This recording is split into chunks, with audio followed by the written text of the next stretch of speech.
Can anybody hear me online? Yes, Yes, we can. Okay. So Andrew and Chris, Mhm. I'm to do your oath of office for you guys. I'm gonna need you to raise your right hands so I can see. turn right. Okay. So repeat after me. I state your name. I, Chris Crosby, Okay.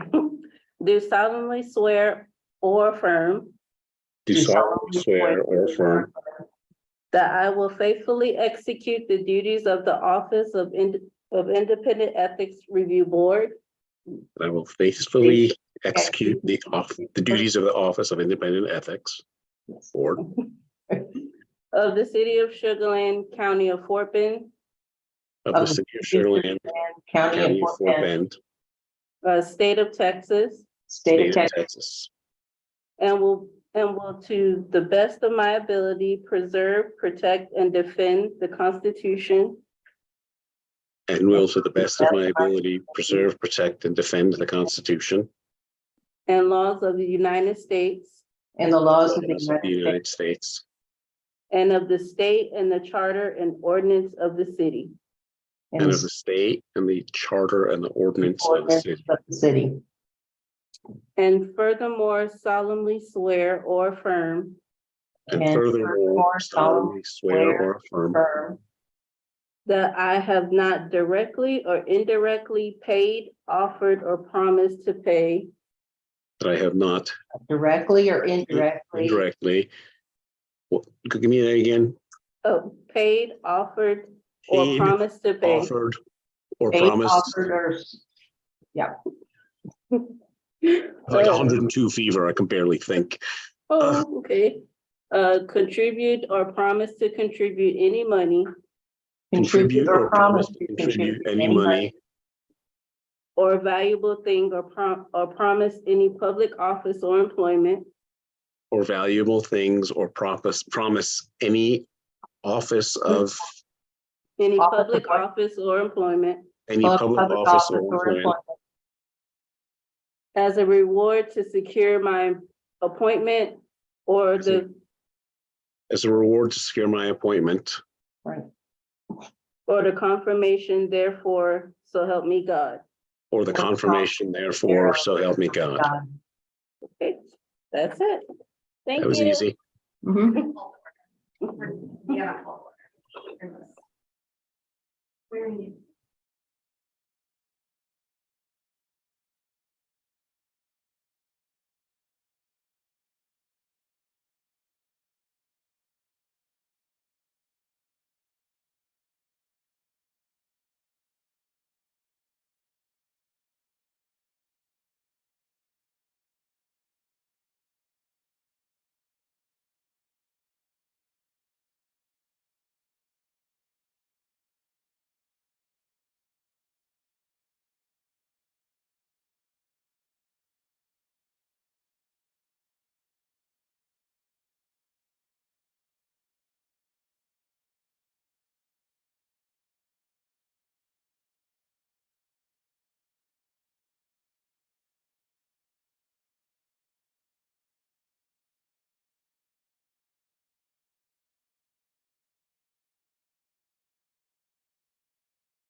Hold on.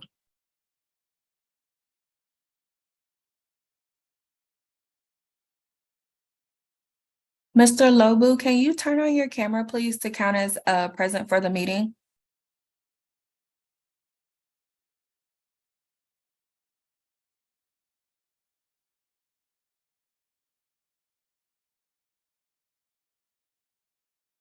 Thank you.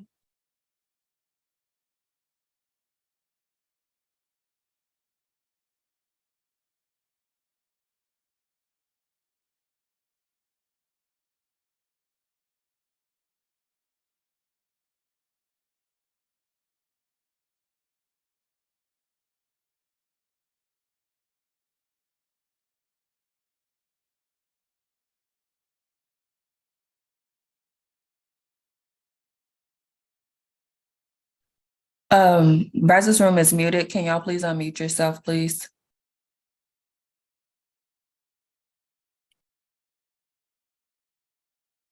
Okay, so apparently everybody's. Thank you. Good to go.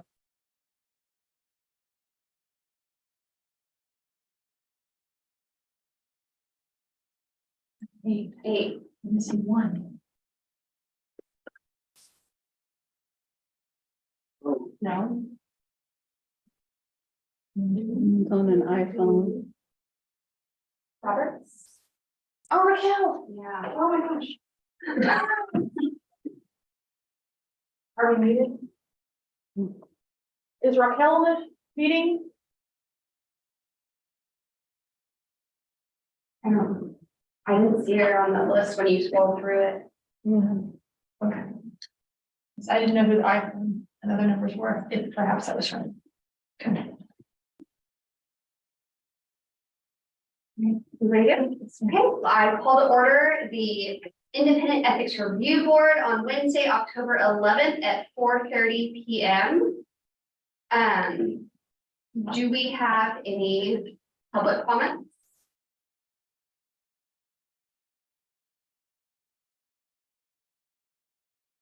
Okay, take that as a no. Item 3, our review and approval or consideration of an action on the minutes from the July 19th meeting. For the motion to approve. There a second? I second. Second, all in favor of approving the minutes? Aye. You have to be seen to be brave. Motion carries, minutes approved. And I will punt it over to Meredith for item 4, our annual ethics training.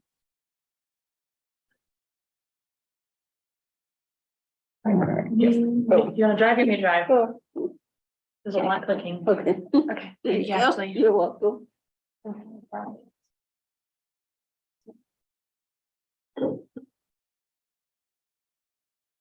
Oh, Ashley, you wanna drive? Okay. I don't know what I'm doing. Go ahead. I'm sorry. It's okay. We didn't practice. All right. All There right, you go. so, this year, Down a little bit. Okay. can you make the strip on the side? Because we're gonna need to see most of the screen. Let's see. The little, the other one, the next one.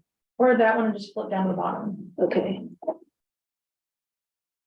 That works. all right. Okay, so this year's annual ethics training is Cards Against Ethics. For those of you who have participated in previous ethics trainings, you know that I try to pick a game so that this is interactive. Next slide, please. So what are the objectives of this game? You are going to receive an overview of the Code of Ethical Conduct and receive training as required by section 2-88 of the code. So you will not be required to come to a makeup session, but if you enjoy this much, you are allowed to come back and cheer everybody else on. So next slide, please. So who gets to play? Members of City Council, members of administrative advisory boards, former City Council members, and occasionally former administrative advisory board members, and in a couple of cases, candidates for City Council. Oh, sorry. So there are 8 basic rules to win this game. We're going to talk about disclosure of conflicts of interest, disclosure of gifts, certain relationships, doing business with the city, representations and appearances at other boards, misuse of city property, participation in the procurement process, and campaign activity. This is especially important to this board since you are the judge and jury for any complaints related to violations of the game.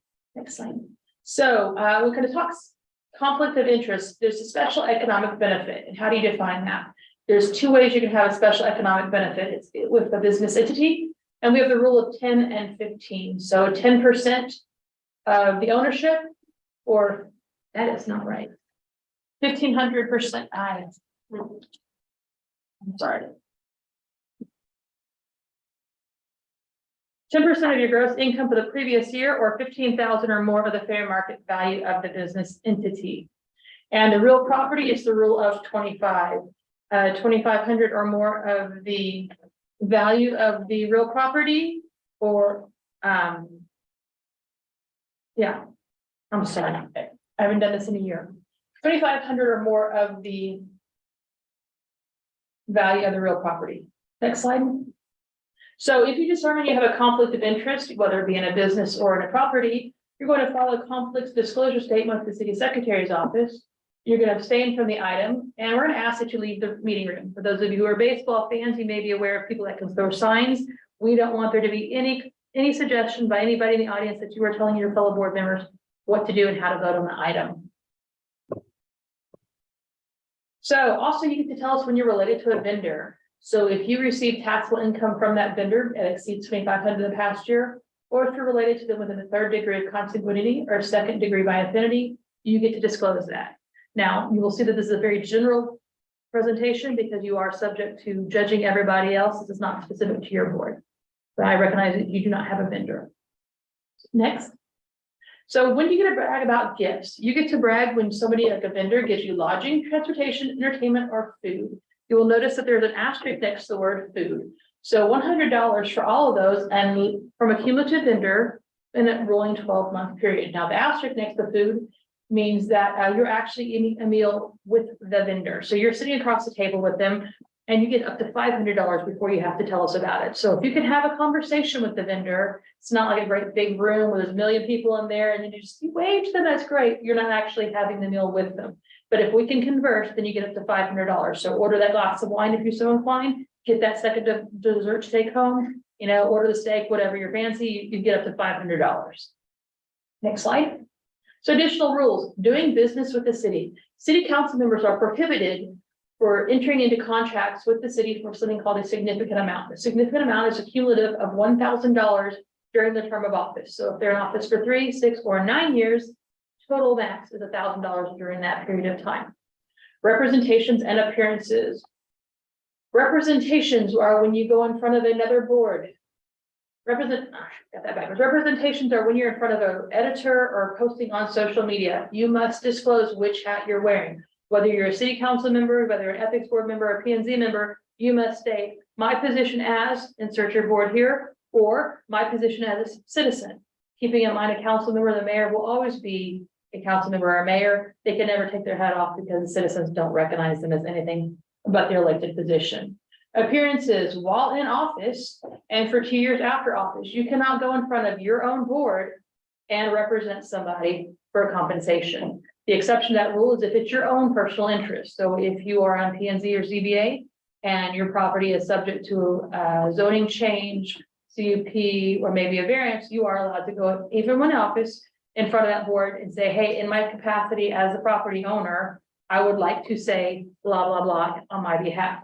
Now, that also gets a little interesting because you can go in front of other boards when it is your own personal interest. And it gets really fun because sometimes, like on P&Z, if you can't vote on the item if you have a personal interest, and how do you know you have a personal interest aside from the dollar values? You get this little notice in the mail that says you are within 200 feet of the property that's subject to zoning. This most recently came up for Imperial at a question of whether or not this person was located within 200 feet. They were outside the 200 feet, they're allowed to vote on it. But however, say a P&Z member is sitting there and their property is within that 200 feet, they have to step down from the lectern and they are allowed to stay in the audience because they have a personal interest. They can go up to the podium and say, as a resident within 200 feet of this property, I would like to express my opinion.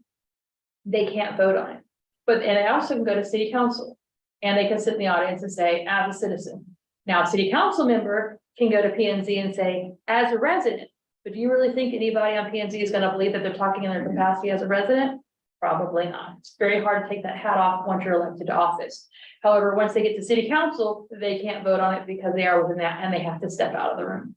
It's a little bit confusing, but primarily what you need to know is if you serve on a different board, if you're within 200 feet, by law, you have a conflict of interest in that property. If you are not the owner. If you are the owner, then the conflict of interest or the $2,500 value comes into play. So there's two ways to have conflicts on property. Okay, that one gets very confusing when I tell it in other meetings. Is there Okay. one that, so in the situation you mentioned, person had more than $2,500 in interest in the business, that was more than 200 feet away. So does the distance preclude? Okay. So there's actually two different tests. So say property is in front of city council and you have you work for a company and you're a partial owner in something. Mhm. And you only have $2,500 in this $50 billion property because Tesla is building everything and I've got a spaceship sitting there. Then you were conflicted if you have 2,500 or more in that property, if it's a business property. As far as the 200 feet, that means you don't own the property, but you're located within the 200 feet. Okay, so in that particular case, if that person had owned 2,500 or more of Imperial Sugar, there doesn't matter how close or how far they were, they're out. Exactly, because Okay. the item on the agenda, if they own $2,500 or more of the value of property that's on the agenda, then they're excluded and they cannot vote. Did I answer your question, Mr. Wolf? Yes, yeah, got it. Okay, thank you. And then let's see, misuse and disclosure of official information. So say that we have a big project going on. This is going to be more so for city council and economic development corporations, where there's going to be some sort of negotiations as far as incentives offered to the company. And we go into a closed executive session and discuss that with the members of that board, because we say, hey, if you're going to offer an incentive, let's show you the financials of this company. You know, this is what we're expecting. do you think this incentive is okay and will you vote for it? And if so, what are the parameters? Okay, thank you, and let's go outside and actually take action, but we don't want to share the financials in public. Or if you're getting sued and I get in front of you and say, hey, guess what? Congratulations, you are now being sued. Let's talk about the lawsuit. That's attorney-client privilege. That's confidential information. You cannot share it without violating this. Another example would be going into executive session to purchase property. So we go into executive session with city council, say, hey, we're looking at buying XYZ. It's right here at the corner of 59 and Highway 6. We're going to do this wonderful thing. And the council member goes, oh, okay, that's great. And they go out there and buy the property right next to it, knowing it's going to go significantly in value. That is misuse of official information because they are taking personal benefit based on that. But also participating there is misuse of property. So say you want to throw a great big birthday party and you think that you should have a special discount at the park. And you say, hey, as a member of the ethics board, I want a discounted rate. That is misuse of city property. You are, as a board member or an elected official, you are not allowed to request any different treatment for any city property or access areas any different than a resident would. You have no special status by being on a board or commission or being elected to access something that a regular citizen is not. Participating in procurement. This pertains primarily to city council. So state law lays out a number of ways we have to go about purchasing certain items. There's a bid process, an RFP process, and staff is very well trained on that, and we follow state law very closely. What we want to prevent is city council from getting involved up until the point where the contract is awarded. We don't want city council to say, hey, give me the bid specs ahead of time so they can give a bidder or a proposer extra time to come up because there is a deadline to submit your bids. We don't want them to go up and say, this is really what we're looking, or to be one of the consultants that tell us which contract to award. A lot of times staff will make the recommendation as to this is the best contract for this because on bids, state law says we have to go with the lowest responsible bidder. So basically the lowest price, unless you've clearly done a math error, is going to get the contract. Council has no discretion. On proposals, depending on what it is, we have outside consultants that are engineers or architects that look at it and say, okay, this is what closely makes the specs that you want. We don't want council members to be in there trying to influence that decision. We want it to be compliant with state law. So participation in procurement would be if a council member were to call the vendor were to call the council member.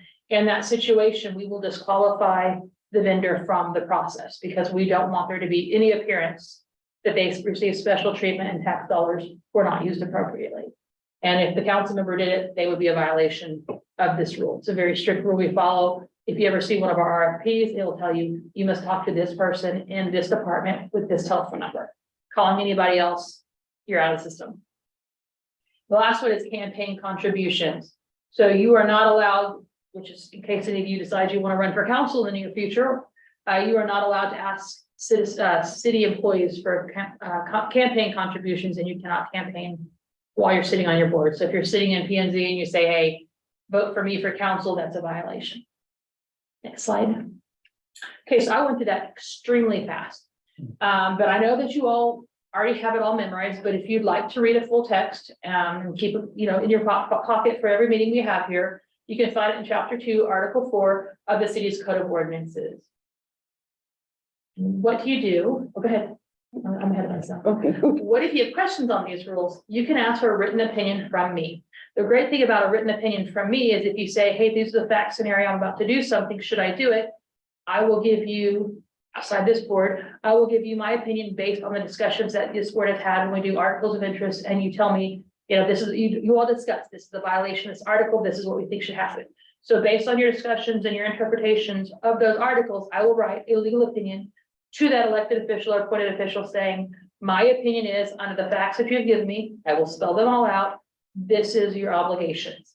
Now, if I'm right, that's great. If I'm wrong, it's not their fault, it's on me. So if an ethics complaint is filed with this board, they essentially have a get out of jail free card, unless my opinion was so incredibly stupid that you go, wow, Meredith should no longer have a job. There's no way any reasonable person should have relied on this. We're going to go forward. Or if the facts are different or change, right? That's correct. If the facts are not as represented as I've repeated in the ordinance or in the letter, then it's not a get out of jail free card. You are on your own. Thank you, Mr. Wood, for that clarification. And if someone doesn't follow the rules, what do? You can file a written complaint with the city secretary's office within 1 year of discovery of the complaint or of the complaint actually happening. It must be signed, sworn, you must have your name on it. You must state what section of the code you believe was violated, and you must list sufficient details. Once that is done, it gets to come to me for review. I look at it and go, okay, is the person that the complaint is filed on subject to the code? Is the action or the violation listed in the code? Is it within 1 year? If all of those are met, I bring it forward to this board. I make no determination on whether or not it's valid or not. I just say, yes, jurisdictionally, it is in front of you. That is your first hearing, as you are all now painfully aware. You have the opportunity to say, yes, it meets all these. I will tell you that unless it's so far off base, I'm going to send it to you and you will make a determination whether or not to move forward. I will not dismiss the complaint myself unless it's a person who is not within the jurisdiction or the complaint is not according to the code. So if they say the city manager, gave my dog bad dog food, you're not going to see that. But if they say a city council member violated X, Y, and Z, that's in the ethics code, it's going to come to you. I'm not going to make that call. As you all are appointed by council to represent the morals of the citizens, you all have to make that judgment call. So that gets it to number 3. It gets the independent ethics review board, which is for you all. And you have the first hearing where you decide whether or not to move forward. And then you have the second hearing, which is actually your probable cause hearing, guilt or innocence. And then once you get to the end of that, you get to decide if you want to file determine sanctions. These are what the sanctions are. Start at the top with the very little slap on the hand and go all the way to the bottom. As you will see, number 7 that's cut off, it says recommendation of recall of an elected official. That will be posted on the city's website as your ruling. You cannot actually remove an elected official because they're voted in and they must be voted out. You do not have that power.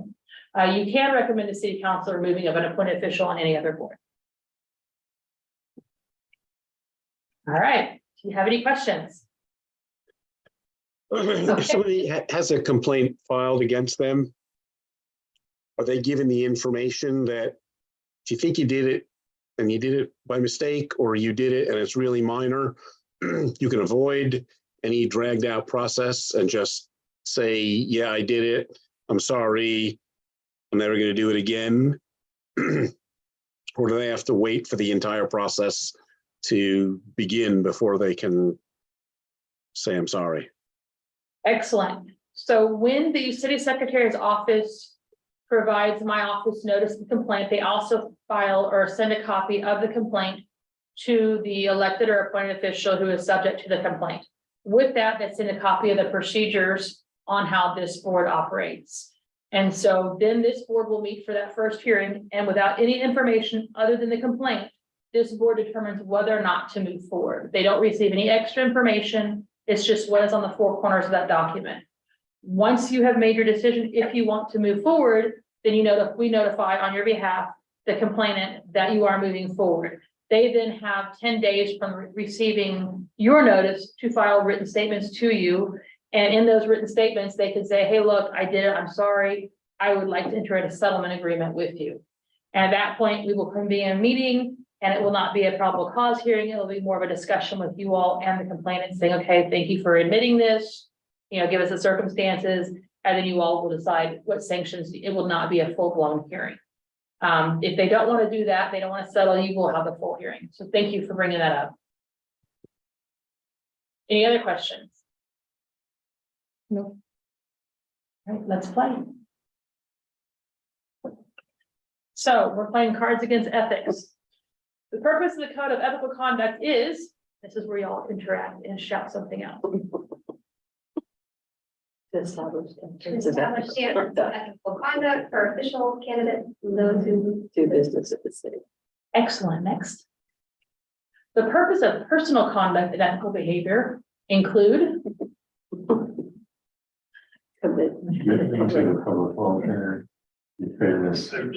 Thank you. Next, and say it loud enough so people online can hear you, and people online, feel free to participate as well. If you receive a blank valued at over 100 from a city vendor, you must File a conflict of interest form. Candlelit dinner cruise. Candlelit dinner I'm thinking the longer. File a conflict of interest. So we would agree that either one of those requires you. To file a form. Right. Fantastic. You can do a TikTok video too, but it's not going to be the end of the game for you on the ethics code. Thank you. Next. confidential information obtained during a blank and blank. Closed executive session, not be used for your own personal benefit. Oh, you think I was an ethics board or something?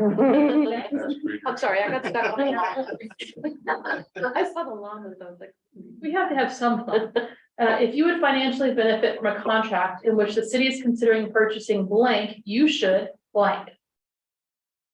Well, I know it's filed conflict of interest, but what should we? If it's at night, maybe the glow in the dark badges.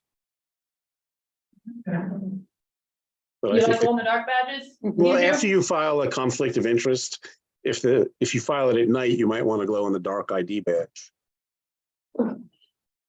Okay, Benefit from contract. as long as you file that conflict of interest form, you'll be Yeah. fine. Yeah, okay. Thank you. Next.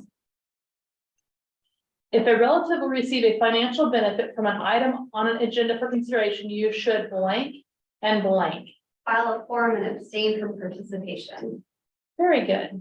Now, if you wanted to be really particular, you could ask how close that relative. That was gonna be my Yeah. question, like, is it a fifth cousin on my, I can't ever recall the language, and so it's just No, but no, this is like really getting into the weeds. third and second?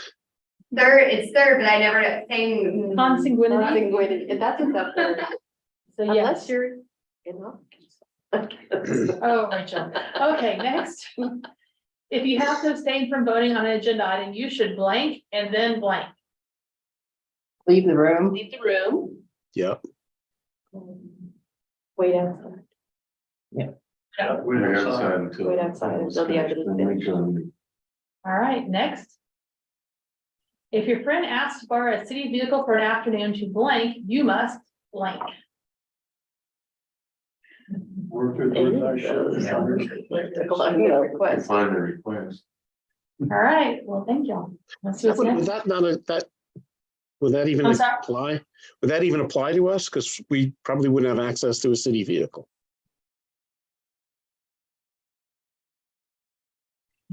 It would not apply to anybody other than council, Okay. and they should not have an access, but that's a very good point. I'll take that one out. File. To file, okay, Rachel. Sorry. Okay, To file an ethics complaint, a signed and sworn allegation should be filed with the city secretary. That's the first one, right? The first line of. yes, ma'am. Right, next.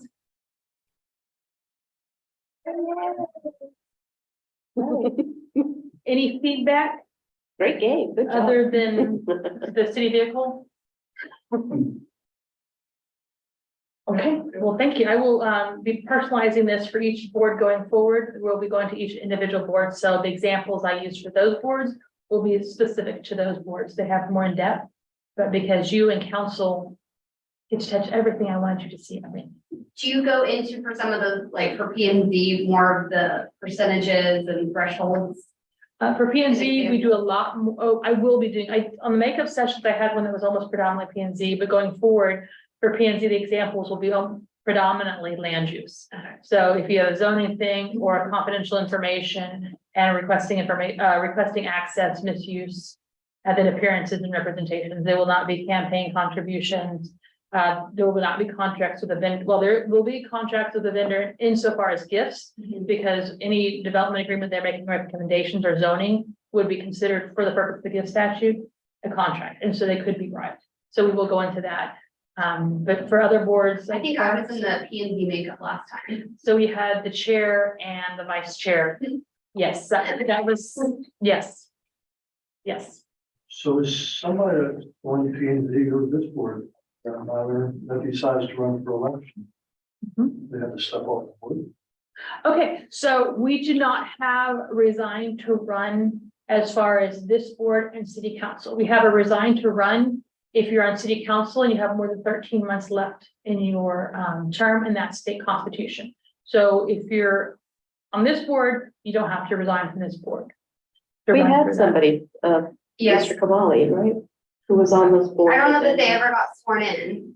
Did they ever get I believe that he attended one meeting. one meeting? I remember that. And then you had Mr. LeBou, Mr. Loeb, was running for council, and then he was appointed to this board. Mm. So he did it in reverse order, where he tried for council, then he tried for this board, and we picked him.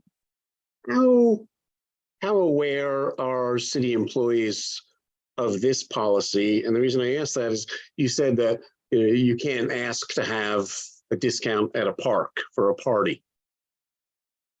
Do the people in parks, are they aware of that? So that if somebody did come to them and said, hey, I'm on XYZ commission, I saw it's busy, but you need to give it to me. And then the city employee knows, like, hold on, that can't happen. I can't give you the answer that you want to hear. We are working on making them more informed of the policy. Okay. We rely more so on the employee version of the ethics policy, which surprisingly is significantly more stringent than what the elected and appointed officials. I can't accept anything greater than $10. We basically say no to everything. And so if someone were to come to an employee and say they want special treatment, they would be required to inform their supervisor and bring it up the chain of command that a resident has asked for that. Whether or not they know specifically it's because of this ordinance, I don't think they do. We are trying to do a better job of cross-training so that everybody is aware of that. But we have not done as good as we should. And then that's a perfectly fine answer. I just want to know, do people who will be asked questions understand that that's improper? And the answer is yes, they don't understand necessarily the wording of why it's improper. They just know I can't go to them and say, I want my permit taken care of tomorrow because I don't want to take any days off next week. And the person in the permitting office can say to their supervisor, hey, commission member or board member asked for a favor and I told them no. And if they complain, I want you to know why. Yes, that is true. We do have that process. Then I accept your answer happily. Thank you, sir. I appreciate it. You know what, before we move on, would you like to have your new member introduce himself? Yeah. Sorry. I just really, Actually, we all kind of individually introduce yourselves, but we have 3 members online. and yes. Let's, Hi, y'all. I'm Doug Earl. I'm the newbie, so I'm taking Ted's place. And so I'm glad to be here. big shoe. I've been a resident of Sugar Land for 29 years. And love it here. And then online, can we show those 3? I know Andrew.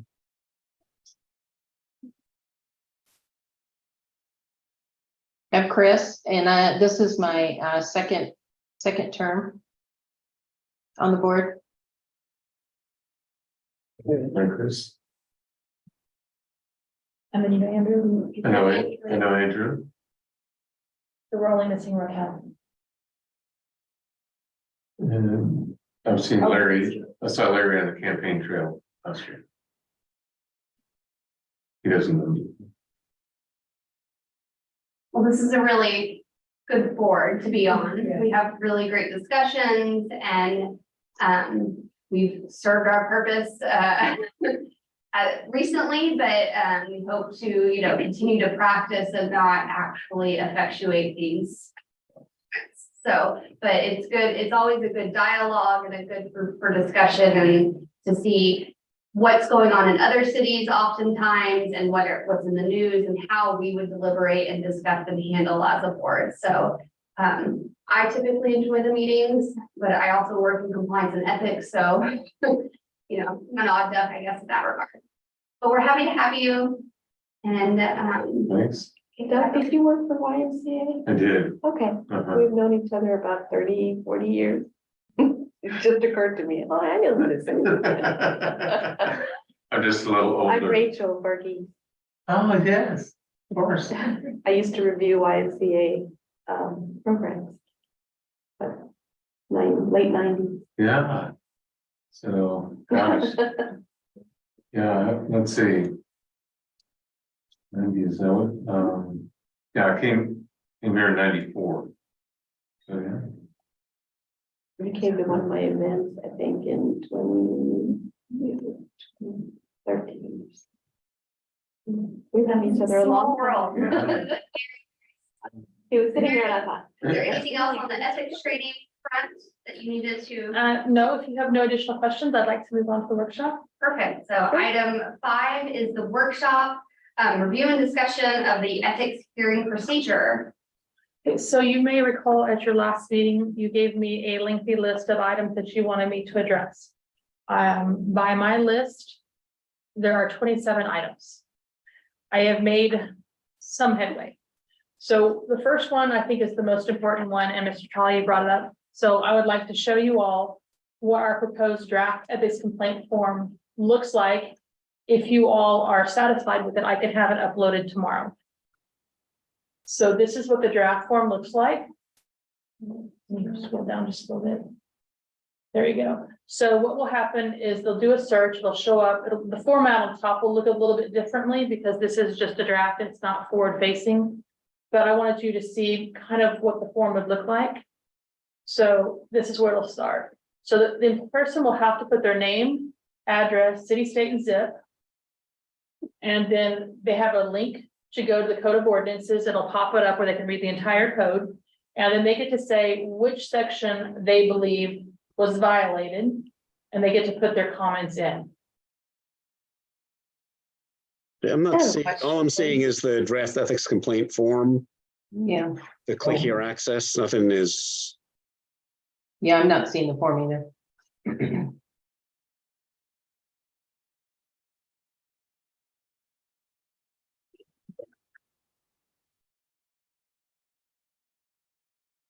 Meredith, could somebody from a different city fill out this form? Sure. Yeah, because I realized it says city, state.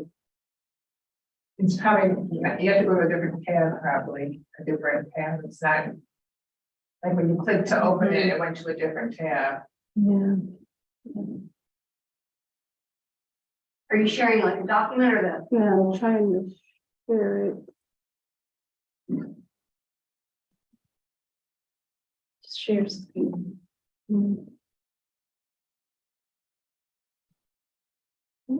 Oh, there we go. There you go, at the bottom. Okay. There you go. Okay, can you scroll back up? So, okay, so this is what the draft form would look like. So.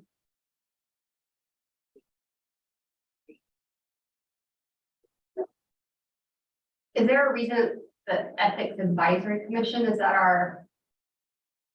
No, that's interesting. That's the typo I didn't catch. Thank you.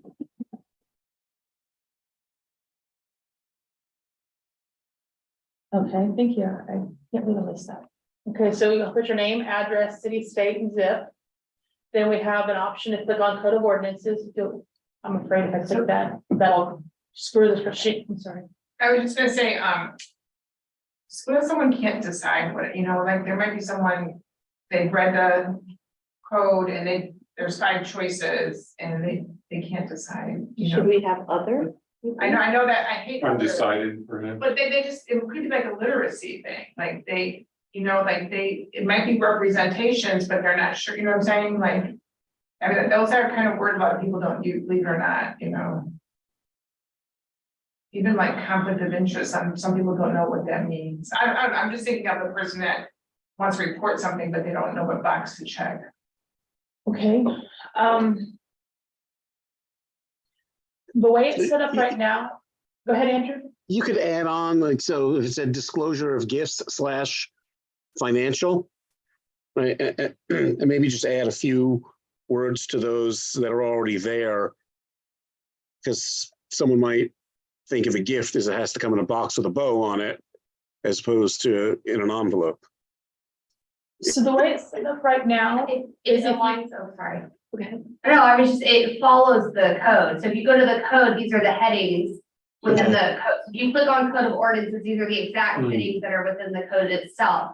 But there is one that's, it says representations and then appearances. So appearances is that it's its own section. And then there's misuse and disclosure of official information. So those two are subheadings that match these other sections that aren't on this list. Okay. So maybe, yeah, just add those ones and then you force someone to make a decision. Well, it's a one-to-one match with the code. So then if at some point, someone will have to make a decision because you have to. Well, if you'll scroll down just a little bit. And you're not gonna make a selection. Okay, so scroll down. Now, this is the acknowledgement. And so they can print this off and bring it to us. And we will acknowledge it for them. Go down. If you try to hit print, see what happens. Because you didn't select a violation. Okay. So this is going to force you to select one, because this was a discussion that came up with the 2 complaints that were submitted to you, whether or not people correctly identified a section of the code as a violation. So this will force you to pick one, whether it is the correct one or not, doesn't really matter, just click a box and put the additional information in and it'll come in, but they have to at least pick something to, and that gets back to the discussion y'all had on the 2 complaints that were filed on whether or not something was selected. The paragraph after the box, was that cut and paste from somewhere else? Most likely, this is from IT. Okay, So so I it says suspect- Dallas. Oh, dear. You're faster than I couldn't read it that fast from this far away. Also, does our stuff, now there's, you can have something notarized electronically. It doesn't So- have, the notary does not have to see the person, the paper and the signature. They don't have to see them in person anymore. You can notarize something electronically through several steps. Can we accept something like that, or should we be able to? Sure, if it's printed off and there's a PDF and then they somehow get through the system and it's notarized and they email it to us, yes. The Okay, goal of doing it this way is so that they come in and when they hand it to us, we can notarize it, so that is no longer an impediment. We will not charge to notarize. right. And so we were trying to remove that impediment, whereas somebody would have to go to a bank or something to pay for it. If they bring it in, we will notarize it, and the receptionists are now qualified to notarize. So if they were to submit to the receptionist, they can notarize it. Do we have printed copies that if somebody showed up in person that didn't have access? No. Because we made a form that forces you to pick something, but we could print some off. I'm just saying from like That's a a good point. accessibility standpoint. We can have that. Also, is there any benefit to attach? Supporting documentation. Yes. Because they have to print this off. They cannot email it to us from this. They have to print off, to have it notarized. They can submit an entire packet. Is there language on here that says, upon providing this information to the city, additional supporting documentation will be accepted, or some sort of better language that you would come up with? Just so that they're aware that if I bring this form and you're going to notarize it for me and I'm going to make this official, I'm aware, like, if I need to bring attachments or what have you, I can. We can do that. So Meredith, they have to fill this out and print it at home. Yes. We don't have a printer, I know. Well, that's why I was suggesting it, just in the event that somebody doesn't have computer accessibility or they're Printer, yeah. having, obviously that's not the preference, but allowing everyone within the population to be Okay, able to so submit. we can put on their, paper copies are available. Yes. Yes. Mhm.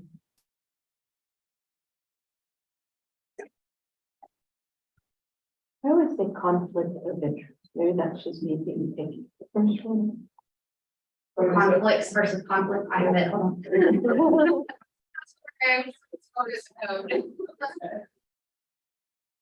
It says conflicts of interest. That's what state law, Mm. chapter 171, 176.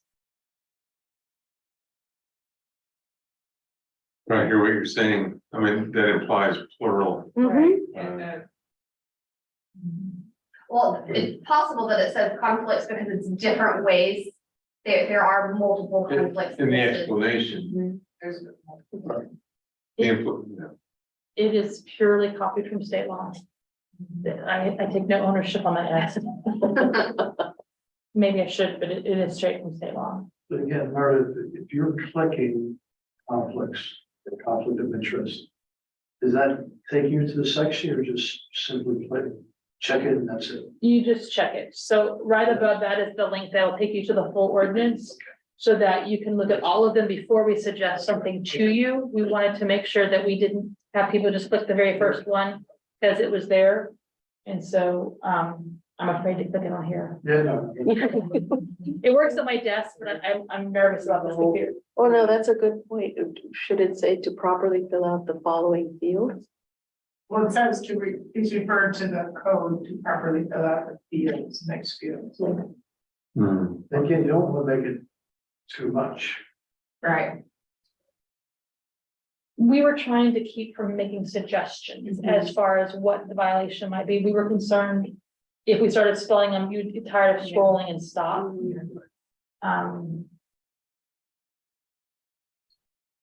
I can make any changes and take out the word Dallas that you would like made. I know, like scroll to the paragraph. I didn't even get that one. After 12A of the Dallas City Code. Oh. Yeah. So IT is now shopping in Dallas. Okay. Oh, we did. That's where the ethics advisory commission, I mean, there's nothing wrong with using someone else's. before. But we did look at a lot of. Leveraging existing resources. Yes, right. But, you know, as long as they're in compliance with the Texas code. Well, and we know that they've been And exercised. the ethics numerous advisory times. commission is back there. Exactly. I'm gonna Right pick there one on of that them one. and print it off so I can actually go Yeah, through it. okay. Not just scroll quickly on my screen and say, good job, IT. Will be sent to the chair of the ethics. This will not be posted tomorrow. Do you want me to make these changes and bring it back to you, or do you want me to make these changes and then have it posted once the changes are made? Please post it. Yeah, I'm comfortable with it. Yeah, yeah, Post it, yeah. Posted. yeah. If we see anything, we'll let you know. Appreciate that. I do appreciate that. Okay. One of us will.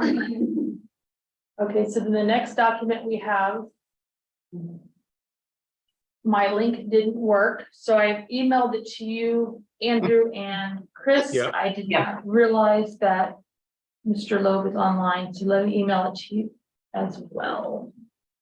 And then here in person, I have got printed copies. And this is what a draft that I don't think I have the word Dallas in it, because I think I made this up as I went along.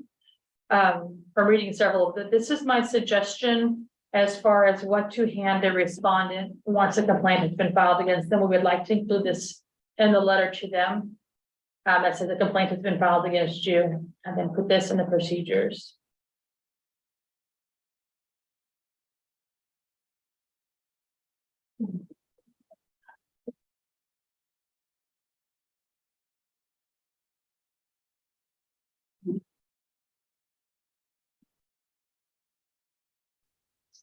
There are a few things I still need to add to it. Can you guys see the PowerPoint?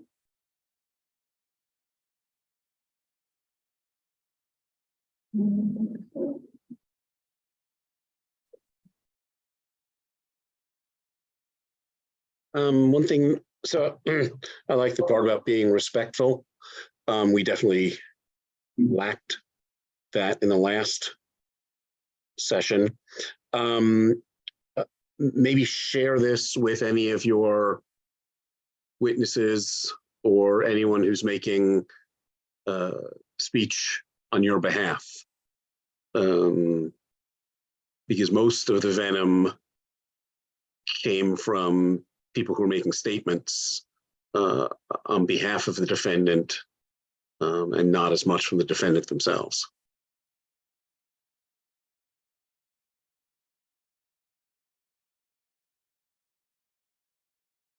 So Meredith, I guess this is 1 to the 4th, that 4th paragraph here. You know, where it says, yes, it starts with, Mr. Ledoux, I have emailed it to you if you want to check to see if you've got a copy. And I may have spelled your name.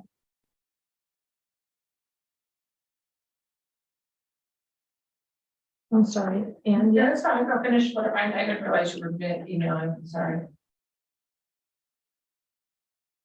did spell it wrong.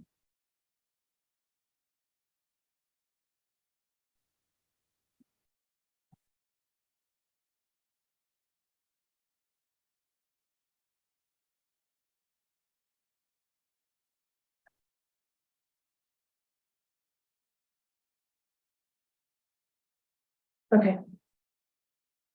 You should have it, Mr. Okay, I'm sorry, Ann. So, I mean, there's actually two, so that this fourth paragraph where it talks about,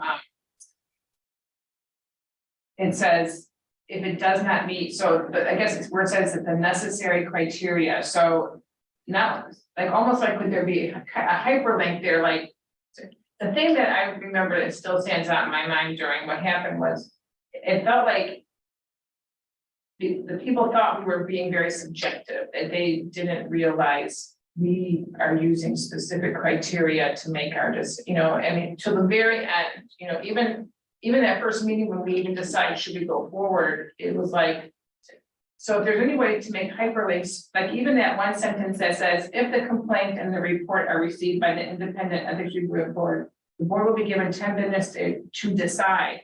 Like if there's somehow to decide using this code, you know, like, you know what I'm saying? Like, Yes. it was, I really felt like to the very end that they didn't realize it's not subjective, you know, we're using the code to make it, that's what's helping, just like we went through that form, like, you know, we're using a code to decide that it's not subjective. And even the words like, we're not guilty, I mean, we don't even decide guilt and innocence, you know what I'm saying? Like, those were the things that just came, like, that we had already made judgment and, you know, so I don't know if we can put like hyperlinks there, like, so that it's crystal clear that this is, we're using a code to make the decision. Yes, I can absolutely do that. Actually, I think the actual copy does have hyperlinks, but when I printed it, it came off. But I don't know for sure the hyperlinks work because I did do them myself. But maybe even changing the word, the board will be given 10 business days to use whatever, to use this code to decide, I don't know, you know what I'm saying? Like, Sure. like, make it crystal clear that it's, this is the parameters that will be used to make the decision. And I know, like, you know, the next page, yeah, again, read through the code of So you're ethics. saying something to the effect of like 10 business days to apply the code of ethics. In making their decision, And decide, yeah. right? So that, I mean, did you get that feeling that it was very subjective, that we weren't using?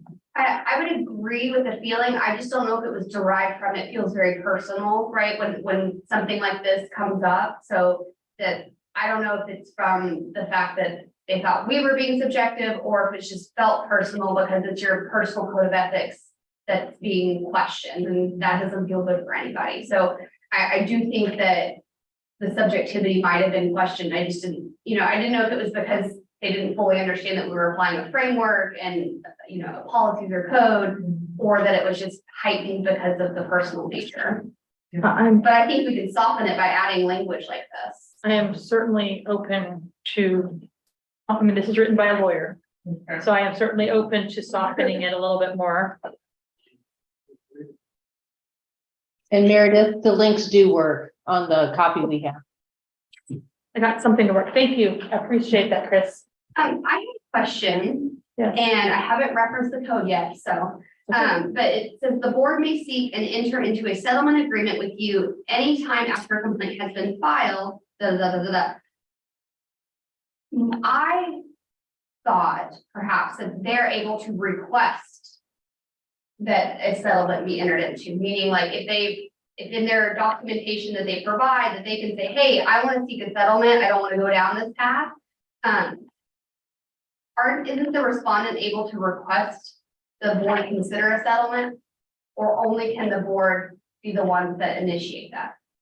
I don't have the, procedures. Is that a board position? Is that what you're saying? Is that a board position? Is there a complainant? Is that a, Well, I couldn't recall in the procedures, It if should be in the ordinance. the board can seek a settlement, but I think the respondent can request one, and to request the board to consider it, right, that they could initiate it. Because if that's the case, then we should include that in here that, you know, you may formally request a settlement agreement, da, da, da, da, da. Okay, it says that anytime after a complaint has been filed, the Independent Ethics Review Board may seek and enter into a settlement agreement. I would read that if they suggest to you, you can enter into it. So I can certainly add that. I think that, Okay, I see, yeah, you have the board may see, you don't have where person could also see. that was my question, because that would be something that if I were, you know, in this position that I want to avoid the public scrutiny and the discussion, oh, I have an option where I can reach out to the board, say, hey, my bad, like, let's, you know, address this as necessary. the way it reads, it's not us? Yes. I can certainly fix that. Okay. I do have some other things that I wanted to add to that. I wanted to, once we get farther down today's meeting, talk about what kind of evidence that would be appropriate. I came up with a list and I was hoping y'all would help me fill it in some more, but I would want to include. Before we go past that, this past subject, it should also be clear, though, you can ask to enter into agreement with us. But that agreement, the complaint, the request, and the agreement are still public knowledge, it's publicly available, correct? Yes, So sir. I want to make sure that someone doesn't come in going, look, let's just make this go away. And then they get all upset because it was in the local paper and you guys said we had an agreement. Well, they would only be able to seek the settlement after your first hearing as to whether or not to move Okay. forward. If you say you don't want to move forward, it's not worth your time hammering out a settlement. Correct, but I want to be to be clear that whatever agreement we come to, we're sharing if somebody asks us. Absolutely, this entire process is subject to the You have Open to Meeting share it. Records Act. Yes, sir. Right, I don't want people thinking I can do something and make it disappear from my record by saying I did it.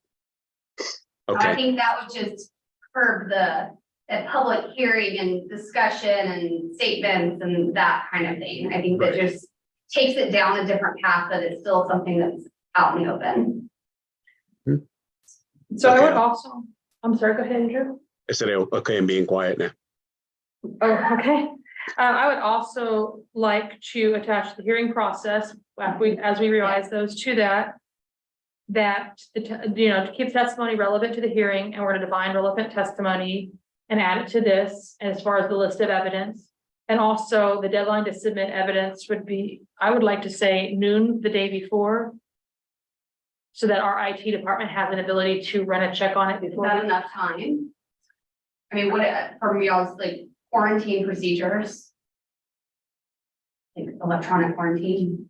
Do we have a deadline for council? I was looking for that. No. I think so. 24 hours? How about I check with IT? Just check, let me just check, because I think sometimes that can take a little bit longer than, and maybe not, but. But I wanted to include that in this document. I just didn't. There were too many moving pieces for me to give you this and then do the other ones and still have something for you. So what else do you think should be included in this document for your next meeting for me to bring in a draft? Unless we have a complaint filed and then kind of have to speed things up.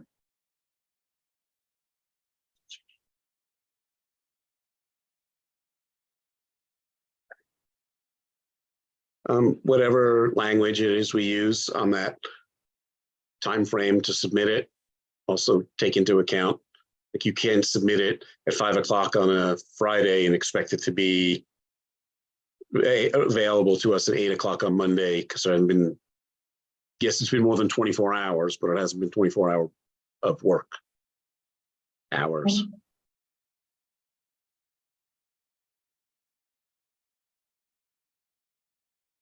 So business days, Correct. Or- okay?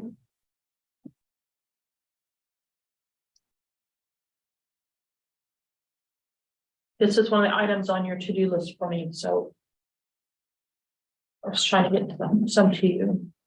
Is there a way, and I'm brainstorming, so I haven't thought this through, but is there a way either in the what you should do or what you should not do that speaks to having somebody speak on your behalf?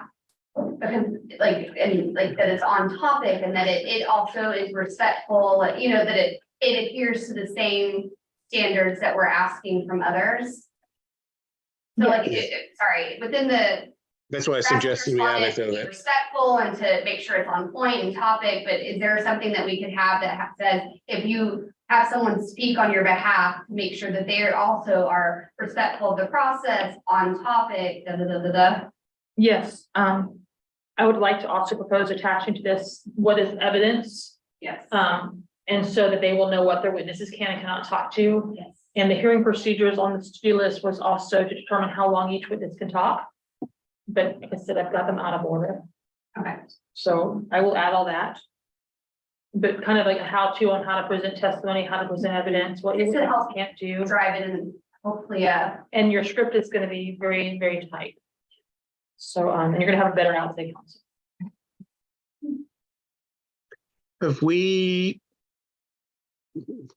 looked at the process of your, I mean, we have to go with an outside counsel this time. Does that process need to change at all? Or the selection process of who we use?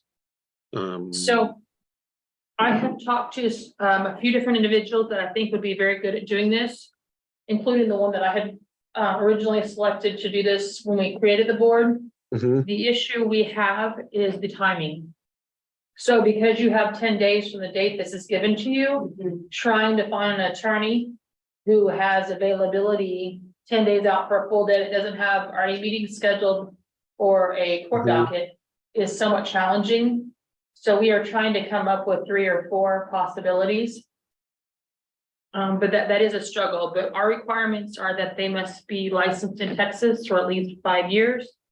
And preferably, I'm trying to find somebody that's either a prosecutor or a municipal judge in a different city, so they know court procedures.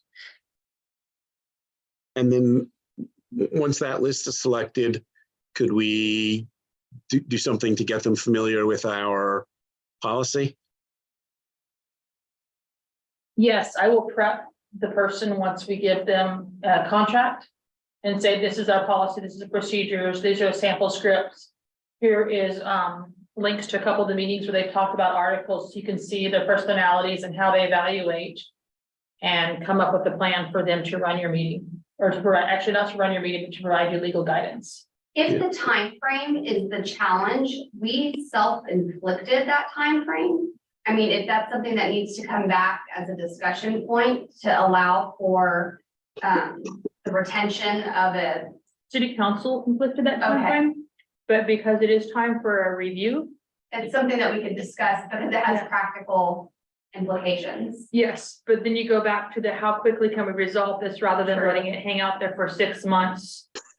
Sure. And so it's a, I mean, the question being like 10 versus 15 days, I mean, like what, or 10 versus 20, like from your like standpoint, where would the difference be from a like ability to retain counsel and it just depends, Okay. because different times of the year, courts going out of session to take like August off, depending on what level court it is. But you have court dates that are set 6 to 8 months out. And so it depends on whether or That's not, all either way. you know, I don't really want a big law firm. I'm certainly not looking for somebody that we would ever enter into a contract with them, because I don't want them to be beholden to the city. I want somebody whose sole purpose is to run a hearing, is to assist you for a hearing, but they're not going to be reliable for the city or for any other source of income, Right. because I don't want them to be biased. And so I'm looking at more individual practitioners, and that's where it becomes somewhat of a challenge, but we are trying to come up with a longer list. But 10 days, 15 days, it is a challenge to have somebody clear their calendar and then know Can that you they're gonna remo- do it again. Can you remind us of what triggered the recusal in the last, or the only two cases we've had? What recusal? You had to, you recused yourself and got us Oh. outside counsel. If you could, I will always get Refresh. you outside Conflicted counsel. now. I'm conflicted because I represent you. I represent all these boards and commissions. I represent elected officials. There will not be an appearance of me being unbiased because I am biased. She's supposed to be biased. I am on your we side. have new, so we have I new people in cannot the not meeting. bias. I just want the new people to know Oh. why Yeah, that I- occurs. I absolutely cannot, nobody in my office can do this. I cannot put up a wall. I can't insulate. My entire office is disqualified because we represent the various boards and commissions for the city. So you will always have to have an outside counsel for that. But we train with the best. Anything else you'd like me to add to this document?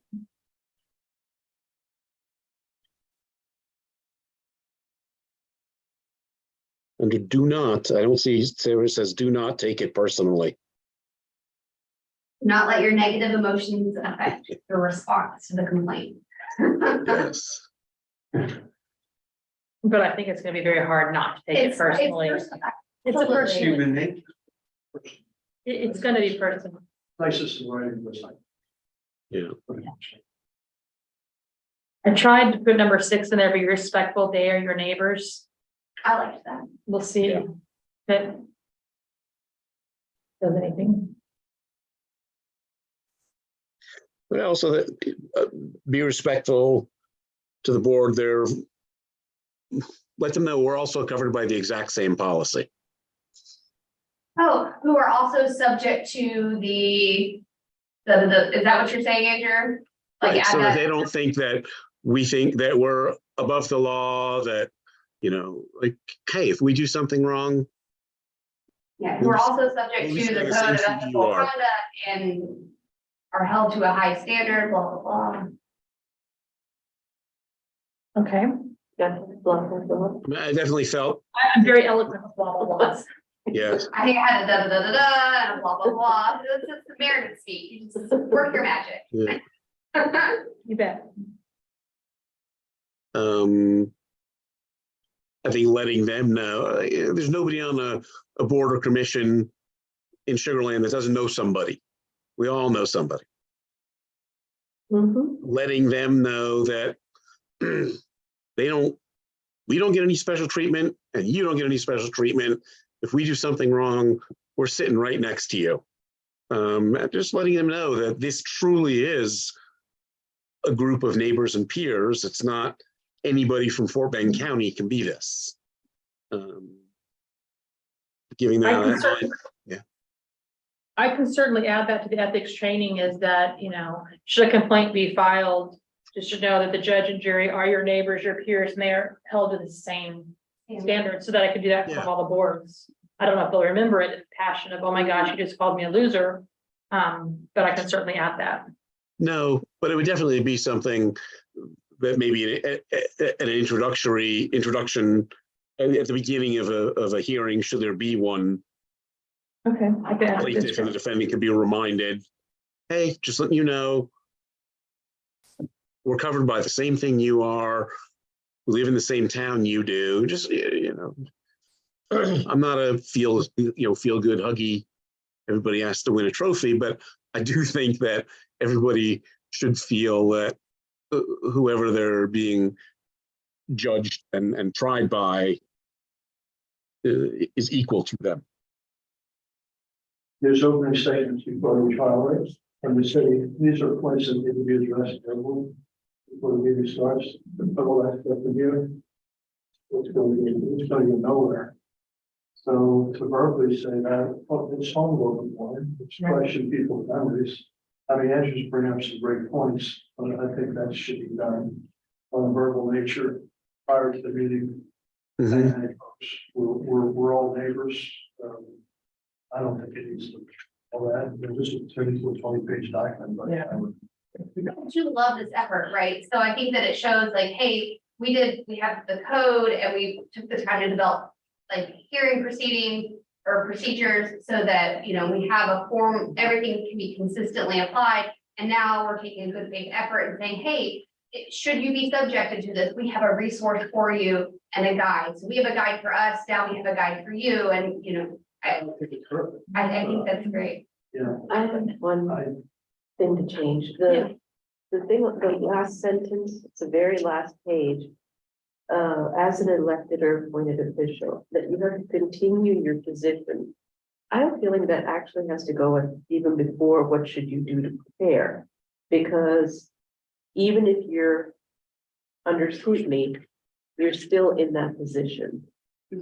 You see that last sentence? Yeah, the last page. Right. I don't think I think the conclusion is great, where we stop it at success. I think that's good. That additional sentence, I think it goes into what should you do, or even before what should you do, that your task, your appointed position doesn't change.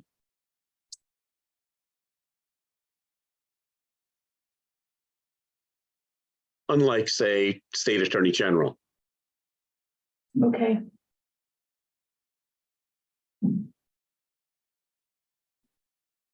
So would you like me to put that under the introduction? Yes. Consensus? It's a. I like that. Statement, yeah. Well, I like the statement, sorry. I was reading the introduction to see how it would fit. Oh, Or like okay. where it would fit. Okay, And I think the conclusion is great where it is, like probability of success. okay. So let me move to the to-do list that you gave me and kind of tell you what else I wanted to add to this.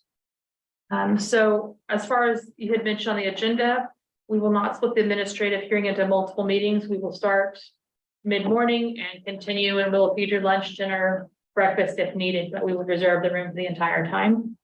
And you had said the time between the probable cause meeting and the administrative hearing should be 10 days. So we will look to see as far as scheduling and how we can work that out to try to keep it as opposed to schedule, you know, the last one that lasted all spring. As far as a script to the chair, we were going to add public comments that are similar to the language in the council meeting protocols, that public comments are limited to the case, no personal attacks, and kind of an We didn't introduction. have any of that, right? No, so we're gonna add all of that, kind of like rules of decorum, but a nice little paragraph that says, hey, be nice, we're your neighbor, and that sort of thing, just start off on the right foot. We're gonna add to the script, the first meeting, kind of like you had mentioned, that we are at this first hearing because the city attorney has determined jurisdiction based on blah, blah, blah. Today, we are going to base, you know, whether or not blah, blah, blah, pursuant to section blah, blah, blah, blah. If we get past this meeting, at the next meeting, we will determine da, da, da, da, da, da. And then for the next meeting, you will say at the, you know, the city attorney determined jurisdiction based on this, and you'll just recite. She did this, our last meeting, we did this, today, we're gonna do this. And we're gonna go through that. As the script will also say something to the fact that you're determining the legal sufficiency. If the minimum prerequisites have been met, and if the facts alleged are true, it would constitute a violation of the code.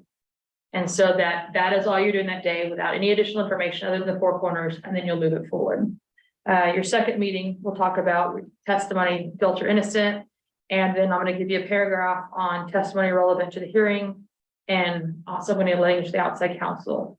So procedures, let's get into kind of like your definition of evidence. So I think relevant evidence and testimony is basically your who, what, and when.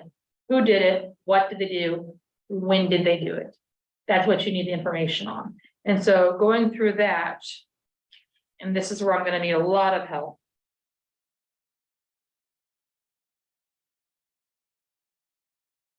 I tried to go through the code and say, okay, for every single hearing, you would need the following documents. You know, whatever it is that are the responsibilities of that person's board. So is with the allegations something they're subject to? Could the Parks Department actually be involved in, you know, misuse of confidential information? Would they even have access to it?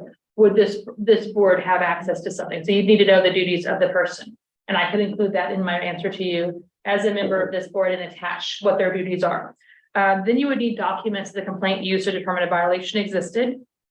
And to show that the official, relative, or employer personally or financially benefit from their action or lack thereof. Names of any witnesses that have knowledge of this action and the date of a meeting if it occurred in a public meeting. I think you would need that for all of them. And then I broke it down for each charge, like conflict of interest. You would probably want any affidavits that they were filed with the city by that individual. Documents that show the relative or the official's financial interest in the business that they're accused of doing it. Whether or not they receive certain dollar amounts and their stock. You want, if it's property, you want a CAD printout showing their ownership in the property and what percentage it is. You would want a Google map showing the distance between that. If it's an allegation of, distance or personal property. Presume a special impact. For gifts, you want a value of the gift, whether it be a screenshot of an Amazon or whatever Target, wherever they might have bought it, you want a screenshot of the value. If it's food, you want a screenshot of what the menu might be at this restaurant to determine, could they have easily hit the 100 mark? They didn't follow it. And what agenda was it on? Whether it be like a lodging, okay, the name of the hotel, you can go on the web and see basically how much your room costs. Tickets to a show, I think we can all guess that the Astro tickets are going to be well over $100 at this point, and you will know based on the date. And you also want to know the relationship between the vendor and the elected or appointed official. I mean, are they relatives? Are they neighbors? Did they get this for any reason outside of the position on the board? And it goes back to the position on the board. Does it have jurisdiction over whatever they're trying to accomplish? Because if someone were to come in here and buy somebody in here a gift basket and say, here you go, and they have a contract for counsel, you have absolutely no purview over how that's going to be voted. So we're going to say, why did this person give you a gift basket? Are they your parent? Are they your neighbor? Are they your employer? Do you do bunco with them? Doing business with the city, you're going to want stuff like the copy of any contract between the city and that vendor, which would be the council member's company. And it has to be dated after the council member entered into office. And you want to show the value of the council member's ownership in that company. As far as misuse of confidential information or city property, documents showing if the elected or appointed official had access to that information. Was there an executive section? Is it something their board had privy to? Would they have been in the building? Why would they have access, or how could they have had access? And then did they have any benefit from having that information? So if I sat here and told you, hey, the city's about to buy the property in Highway 6 and 59, did I tell you what corner? Did I tell you why? Are you going to benefit just because I told you and you shouldn't have access to it, but are you going to benefit? Are you going to go take further action? Or did I just screw up and you didn't because I gave you that information? And so evidence as to what their benefit may have been. Okay. And then in your requests, like if they want city property, goes back to Andrew's comment earlier, requests like email, voicemail, or any witnesses between that official and a city employee asking for special treatment, asking for the parks at a different rate. And so we would have the employee as the witness or any documents like email or voicemail or text message. As far as representation, we would need to know the term of office, the board they served on, and then the dates of the meeting. So then we could pull the minutes and the video of that meeting so you could look at it and see if this actually occurred or not. Appearance, same thing. If it's social media, did they say what hat they were wearing? What board are they on? And then if it was in front of another board, copies or dates of those meetings that you could ask for those. Copies of any letters to the editor, screenshots. Participation in procurement would be documents showing how the bid specs were prepared, the evaluators, how the decision was made. If there was a third-party consultant that would make the evaluation, whether or not a council member is employed by that consultant. Copies of the bid responses to see if the council member actually was involved and if they knew the person who was awarded the bid.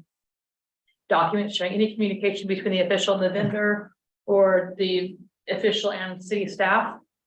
And then as far as gifts, if they received a gift from that vendor prior to participating in procurement, and any affidavits. That's generally what I would think would be a starting point. Based on watching all of the videos that you have done on all of your articles. That's terrifying. And so that is kind of what you all have brought up in discussions as to your question. Yes, ma'am. So you went through a whole host, so if you caught this, I apologize. Please tell me. Term dates. So because you have certain cooling off time, so you would defer those provisions, like what dates did they serve? I think that Might have already been in there. yeah, it was in terms of office. For representation, I listed that. But I think that as far as on my first letter to you, I can include what board they serve on. Mhm. And so you'll know, so you'll know that, but you'll also give you the code of ordinances that shows the purview of that board and their dates of office, so that you won't even have to request that. Great. I can add that. That initial 10-day period, should there be some method of extending that if need be? And I'm thinking, well, first of all, if we can all meet 3 days from when it's filed, do we have to wait the 10 days? And then if a hurricane hits, you guys might not be open for 7 days. And then the person loses the ability to defend themselves, or we lose the ability to prosecute somebody who is guilty because we haven't given ourselves any way to move beyond that 10-day period. So as far as the 10 days, you cannot do it any sooner than 3 days, just for the Open Meetings Act, and we have to post the agenda online. We Okay. also have to poll for a quorum, and a lot of individuals are not available on such short notice, and we have to find you a room. As far as the 10 days, it's business days. So if the city is closed due to a hurricane, I would argue that's not a business day. So I think you all are covered there. Well, the disaster declaration starts having date implications too, so. Yes. Okay, just want to, No, that's a good point though. Because we had talked when y'all were going through this as far as calendar or business. So it was very wise of y'all to pick business. Yeah. So evidence, do you want to brainstorm and come back to the next meeting? Do you have ideas of what I might have missed? Or is this a good outline and then you fill it in based on the specific facts? Good outline. We're reaching to the bleachers. Yeah. And see how you would handle this. How about a picture? Okay, I'm at the Astros game. We're going to World Series, we're free tickets with them. $2,000. And I see Harry City Council member in Waste Management Suite. And I said, geez, that's, we just signed a contract with Waste Management. So I take a picture and submit it and say, hey, why was Harry City Councilman in the suite? Now, he could have paid for it on his own. It could have been photobombed in there. I mean, how as a lawyer would you, is that submissible evidence sure, to give you, knowing how photos could be doctored? sure. Because at the end of the day, you're not going to base your decision solely on that. You're going to ask for other information. So that will be like getting in the door. But when they come forward and you say, okay, I have this picture, council member, can you explain it? And the council member goes, yeah, that's me. And here's the affidavit I filed. And I've walked out of the room every time this came up. So for example, several years ago, when the Space Cowboys won and the mayor got an Astros ring, a World Series rings, I believe he gave it back, but for a brief period of time, he had one. And boy, did we get a lot of affidavits from him to make sure that he covered absolutely every aspect of that. So he went to the game, he received a gift. I think we probably had 4 or 5 affidavits filed so that he would make sure that if anything happened, he had the paperwork lined up. And that was a fun Monday morning trying to help navigate. But any elected or appointed official said, hey, I've received this. I am more than happy to walk you through whatever affidavits that might possibly be needed. So there's a chance that person actually was there and their defense is, here's my affidavit. or is But there a as box? far, I'm sorry, or it's their box, yes. Right, I But mean, as far as photobombing, I would think that would not be your only proof of evidence, that you would have other information. Well, their testimony is sworn too, so, I mean, sure, they could lie, but they would also say, yes, I was at the game and I was a guest of, you know. That's a good question. Yeah. But you're not bound by the rules of evidence so that they don't have to be proved up. You have to use your best judgment as to whether or not, you know, the credibility of that document or that picture. So, okay, so keep that as the outline. And then running through just a few more things that I did make progress on. Because you have just a few minutes left. I have your script, your procedures, meeting logistics. We've got that taken care of. Technology usage, we're gonna have all the technology up and running. We'll have somebody there for you. It'll be in the council chamber and you will have name cards. Did all that. Training, we will train you on how to maintain control of the hearing. And we will also provide training to outside counsel. Hopefully, like I said, I have a prosecutor or a municipal court judge. They're very comfortable with controlling their room. So if the chair doesn't feel comfortable reining everybody in, I'm guessing that person next to you will. And we will work on more of a paragraph for you as far as keeping testimony relevant to the hearing. I will add that to the procedures, the script, and the document that goes to the respondent. And let's see, we're gonna do 2 mock trace cases a year. And then let's see, I'm gonna do social media trainings. We're gonna have a task force. I'm going to the council retreat in November to appoint a task force to review this code of ordinances, and I will ask that it be this board, which will increase your meetings from quarterly. But I believe that you all know this ordinance better than anybody else out there, and so we'll ask that you all be appointed, and perhaps we bring back an emeritus member if he has not moved out of town yet. And then the only other item I had on my to-do list from last meeting was a comment that a request was made that you brief the board between hearings. I did not understand what that meant, and the video did not clue me in, and I don't recall who made that request.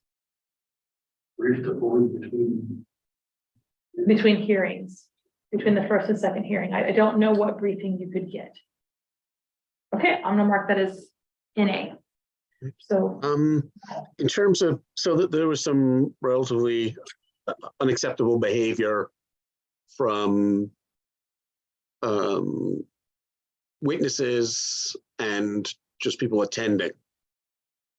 Who has the authority to caution them and eject them if it continues? so my proposal would be to grant that authority to both the chair and the outside legal counsel. If the chair at the time or the vice chair who's filling in is uncomfortable doing that, that they can say, per the protocol that I read at the beginning of the meeting, this is relevant testimony. We are offering you respect. We expect respect back. And at the beginning, to say, if we don't get it, we'll ask you to leave. And if Okay. you need to recess the hearing until that person leaves, or until you get somebody else in here to make the person leave, so be it. But you do not have to sit there and take verbal abuse, and certainly not physical abuse, whether it be this board or any other witnesses in there. But you will be in the council chamber. So there is some belief, like you said, by putting you up on the dais, you are separating it. You are at a higher position. So just Mhm. psychologically, you will have more of an appearance of control in and of itself. What I say was, there's somebody who is making really unacceptable comments about one of the defendants. We're not gonna have, Just. please speak generally. Pardon? Just speak generally. We're not gonna hash over the previous hearing. Okay, so if that, should something like that happen again, there is an opportunity to say, it's your first warning. We read you this at the beginning, happens again, we're gonna ask you to leave. And we're Absolutely. fine, whether that's somebody just sitting there seeing what's going on for the day, or if it's a witness that's supposed to testify. If they are disrupting your hearing, you have the ability to ask them to leave, and Okay, you have the ability to recess. Now, you may recess and say, okay, I'm gonna give everybody 10 minutes to gather their thoughts, and we'll come back and we'll try again. If you continue this behavior, you're out. And you Okay. can tell the complainant or the respondent, this is your witness. You need to make sure they are respectful to us, or we will not take their testimony. Again, changing that, we were on top of each other. I mean, Andrew, where he was positioned, heard most of the comments. I didn't hear anything. Were you in this room or in that room? Okay, So we're still on top, there's a lot of people in that room, so, we'll put you in the chamber, yeah, I think put us in chambers with a eliminate. and that'll make it feel more official, just because they have to come up to the podium. They're not gonna be passing a microphone around, and you will all be up elevated, and so that just gives you the appearance of authority as well, so psychologically that should help. Is PD present? Gosh, I hope, we didn't last time. I would hope that this would be civil enough that we're not expecting weapons. No, not unless you have some belief that we've got an appointed elected or official that is a danger to everybody, which I hope not. But you can always call 911. They didn't need to be there. I want to be mindful of time, but I do want to ask, since this was brought up, I don't want to rehash the entire hearings and things of that nature. I was unexpected, I was in the hospital during the last meeting, so I wasn't here. Was there any feedback from me as the chairperson or from like a hearing that I should receive? I wasn't there. Okay. Okay, I wasn't part of the post discussion and I don't want to go down that path, but I also want to, okay, Post I wanna discussion hook was you up, Krista. purely on procedure. okay. We're not gonna bring up, those are done. There is no appeal. So, it's just purely on procedure and fixing Yeah. what was, it was the first one and you had two very charged individuals in the room. And so it was the perfect storm. Yeah, and I want to talk to the new members just briefly. I always explain that the goal of this, the hope of this board is that we're like the Maytag repairman, that we sit around with absolutely nothing to do. We're not out looking for stuff. I mean, if you come across it, obviously say something, but ideally our electorate puts people into office and the appointees fall into that same category. If there's just really good people who love their city and want to help out, and we're not like something you might find in a bigger city where they're out looking to cause trouble for people. We want to be as boring and unoccupied with these events as possible. The hope is that the existence of the board, the excellent training we've received annually, and the code in and of itself is a deterrent. And the high ethical moral caliber of our elected and appointed. But just having this board, having the meetings, being aware of what's allowed, what's not allowed is hopefully, enough to be a deterrent. And then we're here if something arises.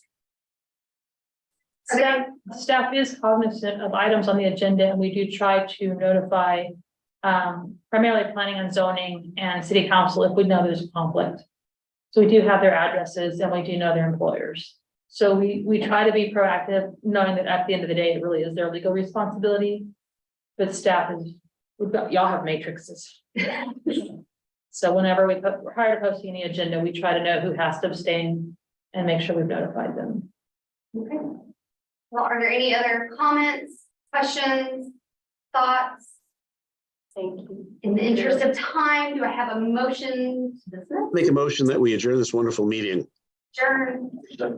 Thank you. All in favor? Aye. Meeting adjourned. Thank you. Thank you all very much. Thank you all.